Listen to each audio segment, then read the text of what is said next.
Mes recherches portent sur les propriétés magnétiques des matériaux. Du côté plus fondamental, je m'intéresse au phénomène de résonance magnétique.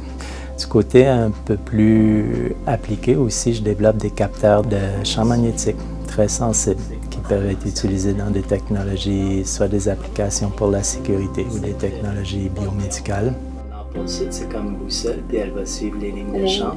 L'approche pédagogique de David, c'est vraiment de mettre l'étudiant au centre de l'apprentissage. Il va essayer non pas d'expliquer sa matière personnelle, mais d'expliquer à l'étudiant comment sa matière peut être utilisée pour résoudre des problèmes complexes. On doit former des étudiants qui font des connexions, qui connaissent beaucoup de domaines de la science, qui sont capables de mettre des choses en relation les unes avec les autres. Et dans ce domaine-là, David est le meilleur.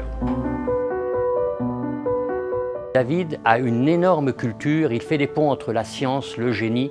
On dit d'ailleurs que dans son programme, c'est le seul capable d'enseigner au pied levé n'importe quel cours du programme. Et ça, c'est quelque chose de très rare. Ce qui est aussi impressionnant dans son dossier, c'est le témoignage des étudiants. Les étudiants ne parlent pas du cours dans lequel ils ont vu David, mais de leur relation avec David. Comme si c'était quelqu'un qui était beaucoup plus important qu'un enseignant dans un cours. Il est un mentor, il leur apporte beaucoup plus. David prend beaucoup de temps pour expliquer, pour réexpliquer les choses de différentes façons. Donc, il s'en demande beaucoup à lui. Et du coup, il nous en demande beaucoup parce qu'il nous a donné beaucoup de bagages. Ces devoirs, on n'a jamais l'impression qu'on va les réussir.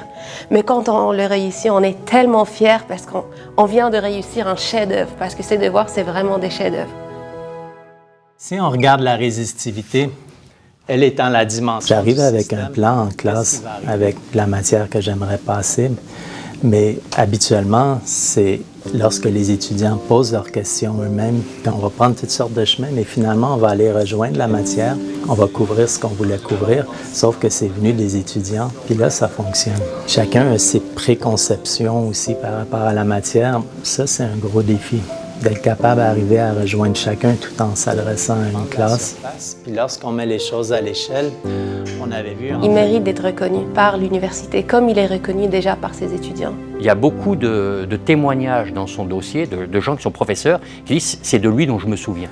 C'est un plaisir de côtoyer au jour le jour des jeunes gens talentueux, intelligents, brillants. C'est une grosse responsabilité de les former. C'est aussi un privilège. Et c'est une grande source de satisfaction quand plus tard on les voit prendre part à la société et résoudre des problèmes. Je pense que c'est notre plus belle récompense.